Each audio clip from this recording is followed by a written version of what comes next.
If you want to have responsibility, there will be burdens that you need to carry.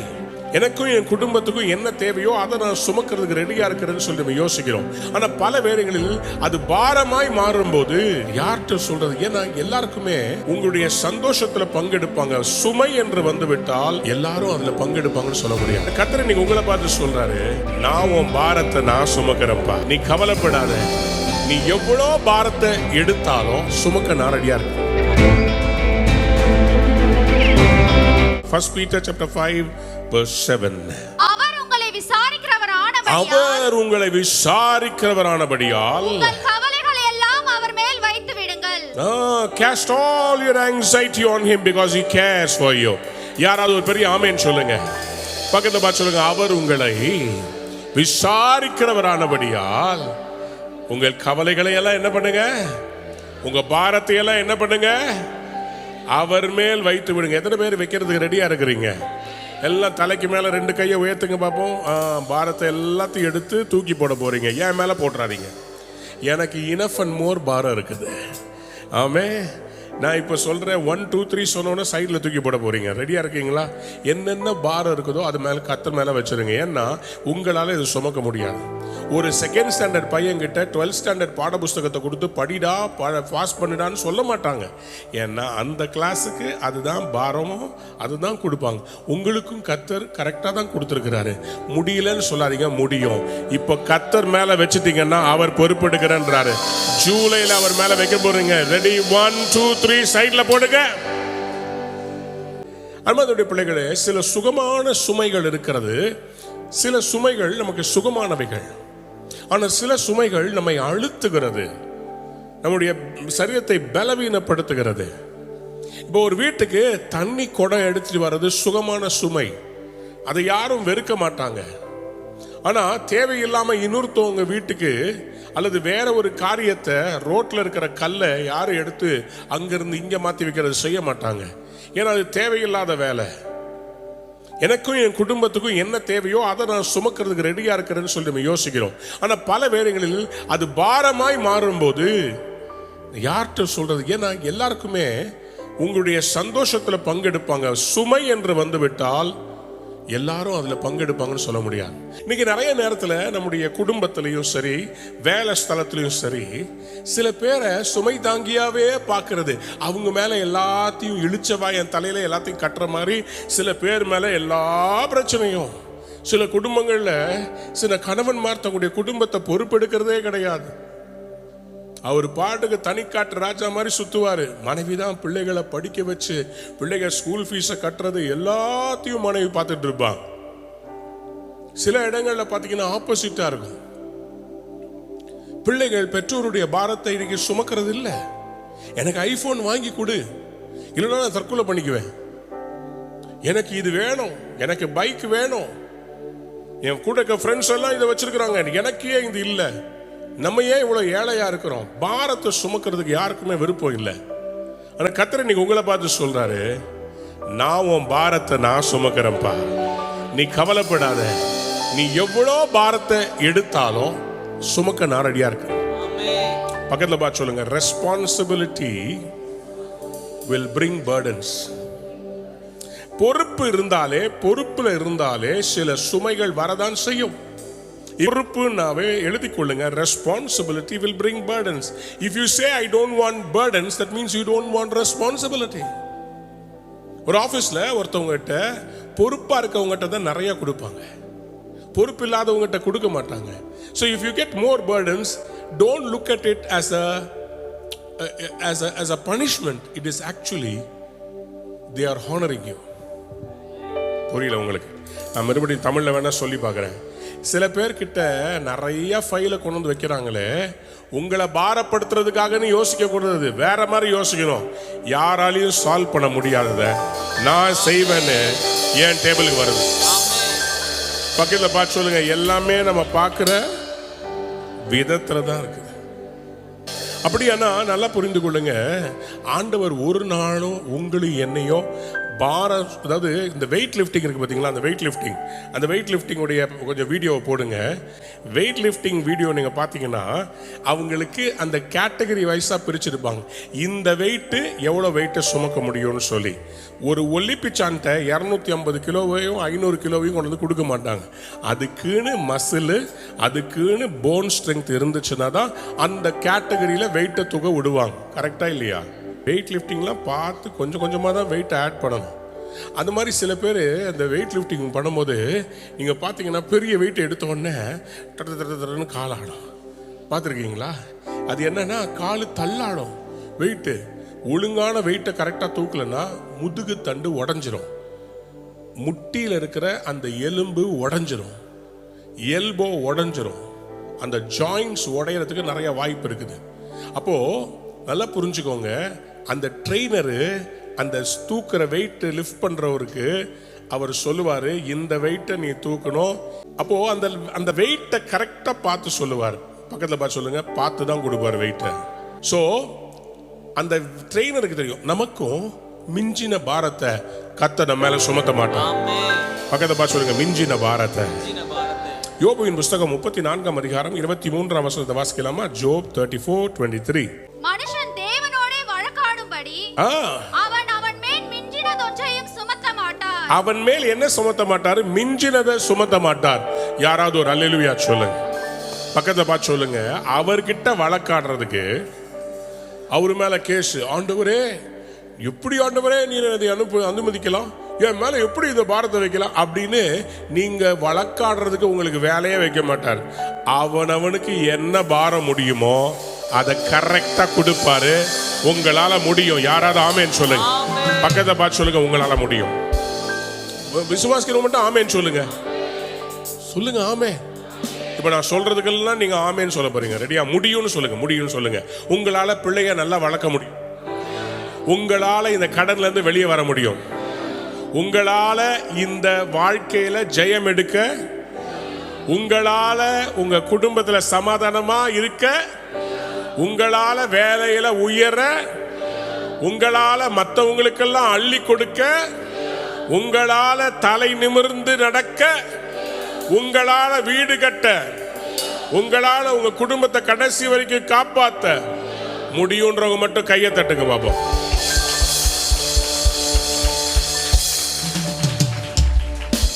சங்கீதங்களில் 55 சங்கீதம் 22 வசனத்தை வாசித்து பார்க்கும்போது, கர்த்தர் மேல் உன் பாரத்தை வைத்துவிடு, கர்த்தர் மேல் உன் பாரத்தை வைத்துவிடு, அவர் உன்னை ஆதரிப்பார், நீதிமானை ஒருபோதும் தள்ளாட விட்டார். யாரெல்லாம் ஒரு அல்லேலூயா சொல்றீங்க?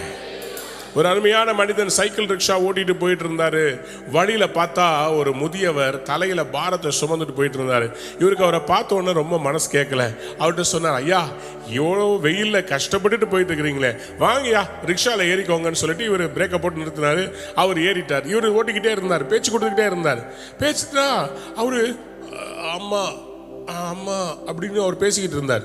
இவருக்கு ஒன்றுமே புரியல. என்னடா இது, சைக்கிள் ரிக்ஷால ஏறி உட்கார இதோ பின்னாடியில இருந்து முனங்களோட பேசுறாருன்னு திரும்பி பார்த்தா பாரத்தோடு சைக்கிள் ரிக்ஷால ஏத்தினவர் இன்னும் தலையில பாரத்தை வச்சுட்டு இருக்கிறார். ஏற சொன்னது எதுக்கு? பாரத்தை வச்சுட்டு உட்காருங்க. பக்கத்துல பார்த்து சொல்லுங்க, சிட் அண்ட் ரிலாக்ஸ். நான் உங்களுடைய சத்துருக்களை உமக்கு பாதப்படி ஆக்கி போடும் வரைக்கும் நீங்க என்ன பண்ணுங்க? என் வலது பார்சத்தில் உட்காருங்க. பக்கத்தில் பார்த்து சொல்லுங்க, அவர் கூட உட்காருங்க. இந்த மாதம் அவர் எல்லாம் பார்த்து கொள்ளுவார். எத்தனை பேர் ஆமேன்னு சொல்ல விரும்புறீங்க? அல்லேலூயா. அவர் நீதிமான் தள்ளாட. பக்கத்தில் பார்த்து சொல்லுங்க, எப்பத்துல இருந்து தாங்குறாரு, எப்பத்துல இருந்து தூக்குறாரு? ஆண்டவர் சொல்றாரு பாருங்க, வாசிங்க. ஏசாயா தீர்க்கதரிசன புஸ்தகம் 46 அதிகாரம் அந்த 1 வசனத்துல இருந்து வாசிங்களேன். பேல் பனியும் நேபோ குனியும் அவைகளில் விக்கிரங்கள் காட்டு மிருகங்களுக்கும் நாட்டு மிருகங்களுக்கும் சுமையாகும். நீங்கள் சுமந்த சுமைகள் இளைந்து போன மிருகங்களுக்கு பாரமாயிருக்கும். அவைகள் ஏகமாய் குனிந்து பணியும். சுமைகளை அவைகள் தப்புவிக்க மாட்டாது. அவைகள் தாமே சிறைப்பட்டு போகும். யாக்கோபின் சந்ததியாரே, இஸ்ரவேலின் சந்ததியில் மீதியாகிய சகல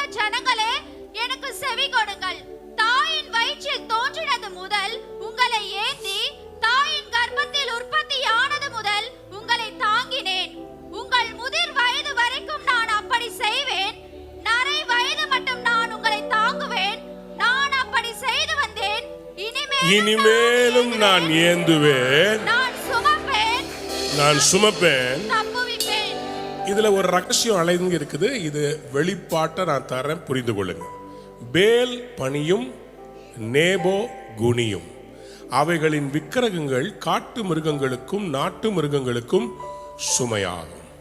ஆண்டவர் இந்த இஸ்ரவேல் ஜனங்க கிட்ட இந்த அந்நிய தெய்வங்களை குறித்து சொல்லுகிறார். சொல்லிட்டு சொல்றாரு, அந்த இந்த பேல் அந்த நேபோ இந்த ரெண்டு விக்கிரகங்களும் எப்படிப்பட்டவைகள்னா ரொம்ப பாரமானவைகள். அதை அவ்வளோ ஈஸியாக டிரான்ஸ்போர்ட் பண்ண முடியாது. அவைகளை டிரான்ஸ்போர்ட் பண்ணும்போது அதை சுமக்கிற காட்டு மிருகங்களானாலும் சரி நாட்டு மிருகங்களானாலும் அந்த வெயிட் தாங்காம அது மேலே விழுந்து அந்த மிருகங்களே செத்து போயிடும். அப்படிப்பட்ட பயங்கரமான அந்த வெயிட்டை அவைகள் சுமக்கிறது. ஆண்டவர் சொல்றாரு, எனக்கும் விக்கிரகங்களுக்கும் இருக்கிற வித்தியாசம் என்னன்னா, அவைகளால சுமக்க முடியாது, அவைகளை தான் மக்கள் சுமப்பார்கள். உங்களை கர்த்தர் எதையும் சுமக்க சொல்லலங்க. அவர் சொல்றாரு பாருங்க, அவைகள் ஏகமாய் குனிந்து பணியும் சுமைகளை அவைகள் தப்புவிக்க மாட்டாது, அவைகள் தாமே சிறைப்பட்டு போகும். சுமை சுமக்கிறதுனால அவைகள் சிறைப்பட்டு போய்விடுமா. ஆனா 3ஆம் வசனத்தை சொல்றாரு, யாக்கோபின் சந்ததியாரே. யாரெல்லாம் ஒரு அல்லேலூயா சொல்றீங்க? பக்கத்தை திரும்பி பார்த்து சொல்லுங்க, யாக்கோபின் சந்ததியாரே, இஸ்ரவேலின் சந்ததியில் மீதியாகிய சகல ஜனங்களே எனக்கு செவி கொடுங்கள். என்ன சொல்லி செவி கொடுக்க சொல்றாரு? தாயின் வயிற்றிலே தோன்றினது முதல் உங்களை ஏந்தி தாயின் கற்பத்தில் உற்பத்தியானது முதல். கொஞ்சம் யோசித்து பாருங்களேன். ஆண்டவர் சொல்லாரு, நான் என்ன எப்பத்திலிருந்து நான் உங்களை தாங்குறேன்? தாயின் வயிற்றில் தோன்றினது முதல். இப்ப இல்ல, இந்த வயசுல இல்ல, உங்க அம்மா வயிற்றுல நீங்க கன்சீவ் ஆனீங்கல்ல, அப்பவே அவர் காரமடி வந்துருச்சு. அவர் தான் உங்களை தாங்கினார். உங்க எலும்பு உருவாகல, உங்க தோல் உருவாகல, வெறும் ஒரு சிங்கிள் செல்லா இருக்கும் போதுல இருந்து உங்களை சுமக்கிறாருங்க. என் தாய் உருவாகும் முன்னே என் கருவை கண்டீரையா. கையை உயர்த்தி சொல்லுங்க, என் பெயர் உருவாகும் முன்னே பெயர் சொல்லி அழைத்தீரையா. என் தாய் உருவாகும் முன்னே என் கருவை கண்டீரையா. எங்க அம்மா எனக்கு பெயர் உருவாகும் முன்னே என்னை பெயர் சொல்லி அழைச்சிங்களப்பா. பெயர் சொல்லி அழைத்தீரையா. எப்படிப்பா உமக்கு நன்றி சொல்லுவேன், சொல்ல வார்த்தையே இல்ல. நீங்க போதிய வாழ்க்கை முழுவதும் வேறு ஆசையே இல்ல. எப்படிப்பா உமக்கு நன்றி சொல்லுவேன், சொல்ல வார்த்தையே இல்ல. நீங்க போதிய வாழ்க்கை முழுவதும் வேறு ஆசையே இல்ல. அழியாமல் அணைத்துக் கொண்டீர், கலையாமல் காத்து கொண்டீர், குறைவின்றி பிறக்க செய்தீர், பத்திரமாய் என்னை சுமந்தீரே. தாய் கருவிலே பத்திரமாய் என்னை சுமந்தீரே. நான் முதிர் வயது வரைக்கும் அப்படியே செய்வேன். நரை வயது மட்டும் நான் உங்களை தாங்குவேன். நான் அப்படி செய்து வந்தேன். இனிமேலும் நான் ஏந்துவேன், நான் சுமப்பேன், நான் தப்புவிப்பேன். யாராவது கையை தட்டி ஒரு ஆமேன்னு சொல்லுங்க. பக்கத்தை பார்த்து சொல்லுங்க, இதுவரை சுமந்தவர் இனிமேலும் சுமப்பா. ஹல்லேலூயா. இனிமேலும் சுமப்பார். He says, I will take care. நான் பாரத்தை பார்த்துக்கிறேன்ப்பா. மத்தேயு சுவிசேஷம் 23ஆம் அதிகாரம் 4ஆம் வசனத்தை வாசித்து பாருங்களேன். சுமப்பதற்கரிய பாரமான சுமைகளை கட்டி மனுஷ தோள்களின் சுமத்துகிறார்கள். தாங்களோ ஒரு விரலினாலும் அவைகளை தொட மாட்டார்கள். பாருங்க, பழைய ஏற்பாட்டில் இருக்கிற அந்த கற்பனைகளையும் ஆண்டவருடைய பிரமாணங்களையும் பரிசேயரும் சதுசேயரும் என்ன பண்ணிட்டாங்கன்னா பாரமான சுமைகளா மாற்றி ஆண்டவர்ட்ட ஜனங்க நெருங்கி வராதபடி, ஐயோ ஆண்டவர்ட்ட வந்தா இவ்வளோ பாரமா அப்படின்னு சொல்லி ஜனங்களை ஆண்டவர்ட்ட இருந்து பிரிச்சுக்கிட்டு இருந்தாங்க. வந்தாலே நீ இதை செலுத்தினியா, அந்த காணிக்கை செலுத்தினியா, எதை பண்ணியா, இது பண்ணலன்னா கடவுள் ஒன்று அடிச்சிருவாருன்னு சொல்லி அவங்கள பயத்திலே வச்சுக்கிட்டு இருந்தாங்க. ஆண்டவர் இதை பார்த்துட்டு அதான் சொல்றாரு மத்திய 23:4, சுமப்பதற்கு அரிய பாரமான சுமைகளை கட்டி மனுஷர் தோள்களின் மேல் சுமத்துகிறார்கள், தாங்களோ ஒரு விரல்னாலும் அவைகளை தொடமாட்டேன்றாங்க. இதை பார்த்து ஆண்டவர் டென்ஷன் ஆகிறார். ஆண்டவர் சொல்றாரு, இப்படிப்பட்ட சூழ்நிலையை நான் வைக்கிறத விட மாட்டேன்.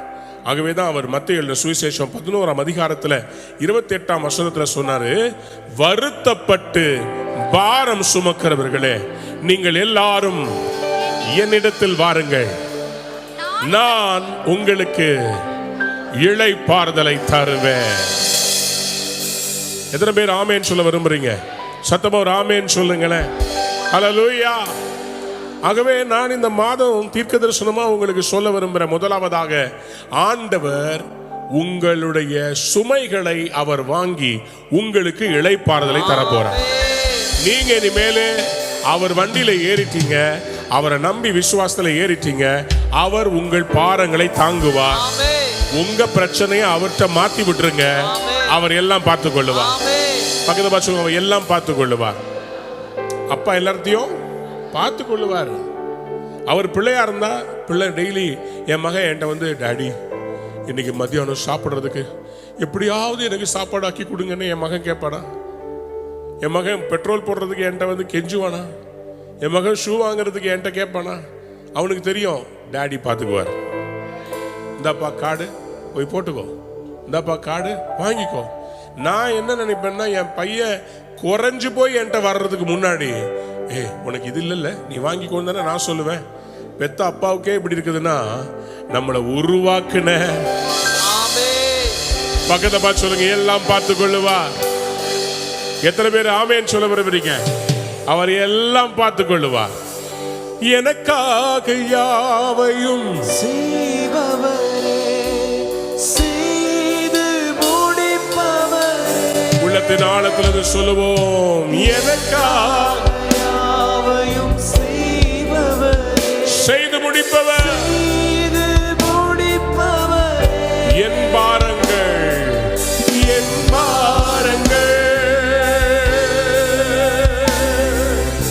என் சுமைகள்,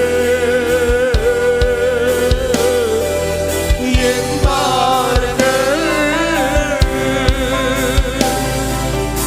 என் சுமைகள், உம் பாதத்தில் கையை வைத்து சொல்லுங்க, இறக்கி வச்ச, இறக்கி வைத்தே, உம் பாதத்தில், உம் பாதத்தில் இறக்கி வைத்தே, இறக்கி வைத்தே. அன்பார்ந்த பிள்ளைகளே, ஆண்டவர் இந்த மாதம் என்ன செய்ய போறாருன்னா, உங்களுக்கு பாரத்தை எடுத்து ரெஸ்ட் கொடுக்க போறார். ரெஸ்ட் வந்துச்சுன்னா பெஸ்ட் வரும். எப்பெல்லாம் உங்களுக்கு பெஸ்ட் வேணுமோ அவர்கிட்ட நீங்க ரெஸ்ட் எடுத்து தான் ஆகணும். பக்கத்தை பார்த்து சொல்லுங்க, ரெஸ்ட் எடுங்க. என் பாரங்கள், என் சுமைகள், என் பாரங்கள், என் சுமைகள், உம் பாதத்தில் இறக்கி வைத்தே, உம் பாதத்தில் இறக்கி வைத்தே. எத்தனை பேர் ஆமேன் சொல்ல விரும்புறீங்க? அல்லேலூயா. எல்லாத்தையும் கர்த்தர் செய்து முடிப்பார். எதெல்லாம் உங்களுக்கு பாரமா இருக்கு, உங்க பிள்ளைகள் லைஃபை செட்டில் பண்ணணும்னு நீங்க பாரமா இருக்கிறீங்களா? இந்த ஆண்டு கர்த்தர் செய்து முடிப்பார். உங்க வீட்டின் காரியத்தை செட்டில் பண்ணுவார். உங்க வேலை காரியத்தை செட்டில் பண்ணுவார். உங்க பிசினஸ் காரியத்தை செட்டில் பண்ணுவார். நம்ம சபைக்கு ஒரு செட்டில்மெண்ட் தருவார். இனி நம்ம அலைந்து திரிவது இல்ல. எல்லாரும் சொல்லுங்க கில்கால். யோசுவாவின் புஸ்தகம் 5ஆம் அதிகாரம் 9ஆம் வசனத்துக்கு வேதத்தை திருப்புங்க. சில பாரங்கள் நம்மை அவமானப்படுத்துகிறது. சில பாரங்கள் இஸ்ரவேல் ஜனங்களுக்கு கர்த்தர் சொன்னா, நான் எகிப்தின் நிந்தையை புரட்டி போடுறேன், உங்க கண்ணீரை கண்ட, நீங்கள் ஆளோட்டிக்கு நிமித்தம் படுகிற வேதனையை நான் பார்த்துட்டேன், நான் உங்களை விடுவிக்கிறேன்னு சொல்லி சொன்னார். மோசையோட சேர்ந்து இவங்க சிவந்த சமுத்திரத்தை தாண்டி வெளியே வந்தாங்க எகிப்தை விட்டு. ஆனா 40 வருடங்கள் யாரோ செய்த தப்புக்காக சிலர் அனுபவிச்சாங்க. 12 பேர் அனுப்பினாரு, 10 பேர் தவறான நியூஸ் கொண்டு வந்தாங்க. 2 பேர் 10 பேர் நிமித்தமா 2 பேருடைய வாழ்க்கையில தேவையில்லாம வனாந்திரம். உங்க லைஃப்ல கூட நீங்க செய்யாத தப்புனால சில பாரங்கள், யாரோ ஏமாத்திட்டு போனதுக்கு உங்களை பிடிச்சிக்கிட்டாங்க, உங்ககிட்ட அந்த காசை கட்ட சொல்றாங்க, நீங்க சும்மா அவங்களுக்கு உதவி செய்யறதுக்கு தான் கையெழுத்து போட்டீங்க, நீங்க அவங்களுக்கு நன்மை செஞ்சிருக்கிறீங்க, நீங்க அந்த வீட்டுல வாடகைக்கு இருந்ததுனால, நீங்க ஜெபிச்சதுனால அந்த குடும்பத்துல எத்தனை நன்மைகள் நடந்திருக்குது. அவங்க வீட்டுக்கு திருமணம் நடந்திருக்குது, அவங்க பிள்ளைகளை ஆசீர்வதிச்சிருக்கிறார், பிசினஸ் வளர்ந்துருக்குது. ஆனா கொஞ்சம் வளர்ந்த பிறகு உங்களை அவங்க ஒரு நாள் வெளியே தள்ளி வாடகை ஏத்தி கொடு, இல்லாட்டி வெளியே போன்னு சொல்லி கழுத்தை பிடிச்சி தள்ளும் போது கூனி குறுகி போய், ஆண்டவரே நான் இவங்களுக்காக எவ்வளவோ செய்தனேன்னு நீங்க எவ்வளோ பாரப்பட்டாலும், உலகம் தான். உலகம் எப்போதுமே லாபம் வர வரைக்கும் உங்களை பார்க்கும். உங்கள் பாரமா யோசிச்சுட்டா உங்களை அடுத்த நிமிஷம் தூக்கி போடணும்னு பார்க்கும். சரீரத்துல பலன் இருக்கிற வரைக்கும், பாக்கெட்ல பணம் இருக்கிற வரைக்கும், உங்கள்கிட்ட நல்ல வேலை இருக்கிற வரைக்கும் இந்த உலகம் உங்களை பார்க்கும். ஆனா உங்களை பாரமா ஏத்துக்காது. ஆனா ஒரே ஒருவர் இருக்கிறாரு, என்னைக்குனாலும் அவர்கிட்ட நீங்க வரலாம். உங்க பாரத்தை சுமக்க ரெடியா இருக்கிற தகப்பன் இருக்கிறார். அவர் சொல்ல, நீ வா பார்த்துக்கலாம். யாராவது ஒரு அல்லேலூயா சொல்லுங்களேன். அவர் இப்போ என்ன சொல்றாரு, கில்கால் என்கிற இடத்துக்கு அவங்க வர்றாங்க. அப்ப யோசுவா கிட்ட கர்த்தர் சொன்னதுதான் யோசுவா 5:9. கர்த்தர் யோசுவாவை நோக்கி, இன்று எகிப்தின் நிந்தையை உங்கள் மேல் இராதபடிக்கு புரட்டி போட்டேன் என்றார். யாராவது சொல்லுங்க கில்கால். சத்தமா சொல்லுங்க. எகிப்தின் நிந்தையை உங்கள் மேல் இராதபடிக்கு புரட்டி போட்டேன் என்றார். அதனால் அந்த ஸ்தலம் இந்நாள் வரைக்கும் கில்கால் எனப்படுகிறது. யாராவது ஒரு பெரிய அல்லேலூயா சொல்லுங்க. போதாது, சத்தத்தை உயர்த்தி ஒரு அல்லேலூயா. அல்லேலூயா. பக்கத்துல பார்த்து சொல்லுங்க. கில்கால் என்றால், நல்லா புரிஞ்சுக்கோங்க, கலால் அப்படின்னு சொன்னா அதற்கு பேரு புரட்டி போடுதல் என்ற அர்த்தம். கலால் என்றால் புரட்டி போடுதல் என்ற அர்த்தம். கில்கால் என்றால் உங்களுடைய நிந்தையை நான் புரட்டி போட்டேன்னு அர்த்தம். அப்போ கில்கால்னா என்ன அர்த்தம்னா, இவ்வளவு நாள் நீங்க பட்ட அவமானத்தை நான் இன்னையோட புரட்டி போட்டுட்டேன். இனிமேல் பழைய பாரத்தை நீங்க சுமக்க மாட்டீங்க. யாராவது ஒரு பெரிய அல்லேலூயா சொன்னீங்கன்னா எனக்கு ரொம்ப சந்தோஷமா இருக்கும். இந்த எரிகோக்கு பக்கத்துல இருக்கிற இந்த கில்கால் இருக்கு பாருங்க, இந்த கில்கால்ல தான் கர்த்தர் என்ன பண்றாரு, அவங்க வாக்குத்தத்தத்தையே ஆரம்பிக்கிறார். நான் தீர்க்க தரிசனமா சொல்றேன், இந்த மாதம் உங்களுக்கு தேவன் கொடுத்த வாக்குத்தத்தத்தை நீங்க சுதந்திரிக்கிற மாதமாக இருக்கு. இந்த கில்கால்ல தான் அவங்களுக்கு பண்டிகைகளை ஆசரிக்க சொன்னார். இந்த மாதத்திலிருந்து உங்க வீட்டுல பண்டிகைகள் நடக்க போகிறது. அதுவரைக்கும் அடிமையா இருந்தாங்க. என்னைக்கு கில்கால் வந்தாங்களோ அன்னையில இருந்தா கர்த்தர் அவர்களை செழிக்க ஆரம்பிக்க வச்சார். இந்த மாதத்திலிருந்து the beginning of prosperity will start. அது வரைக்கும் இஸ்ரவேலருக்கு அடையாளமே கிடையாது. என்னைக்கு கில்கால்ல வந்தாங்களோ God started establish them as Israel. நானும் தீர்க்கதரிசனமா சொல்றேன், இது வரைக்கும் இடம் இல்லாம நீங்க வேகபண்டா பரதேசியா அங்க இங்க கூடாரம் போட்டுக்கிட்டு இருந்தீங்க. இப்ப கர்த்தர் ஒரு அடையாளத்தை கொடுத்து சொல்ல போறார். இவன் என் தாசன், இது என்னுடைய இடம், இதுல நான் பிரியமா இருக்கிறேன் என்று கர்த்தர் உங்களை எஸ்டாப்லிஷ் பண்ண போறார். ஹல்லேலூயா. அடுத்தது கில்கால் என்கிற இடத்துல தான் கர்த்தர் இஸ்ரவேலாய் அவங்கள மாத்தினார். இஸ்ரவேல்னா என்ன தெரியுமா? தேவனோடும் மனுஷனோடும் போராடி மேற்கொண்டவன். இஸ்ரவேல் என்ன தெரியுமா? ஆள பிறந்தவன்.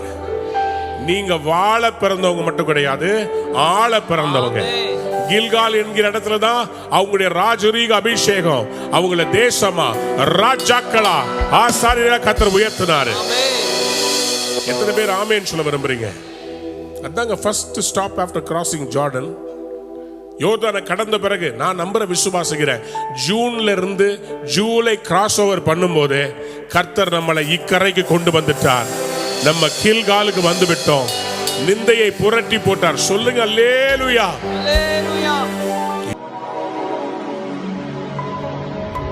அன்பான நேயர்களே, இந்நிகழ்ச்சியில் கொடுக்கப்பட்ட வாக்குத்தத்தங்களும் தீர்க்க தரிசன வார்த்தைகளும் உங்களுக்கு ஆசீர்வாதமாய் இருந்திருக்கும் என்று நாங்கள் நம்புகிறோம்.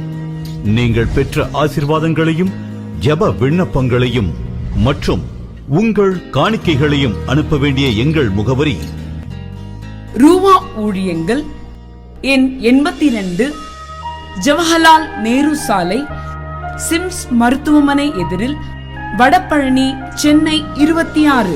உங்கள் காணிக்கைகளை ஆன்லைன் மூலமாக எளிதாக செலுத்தலாம்.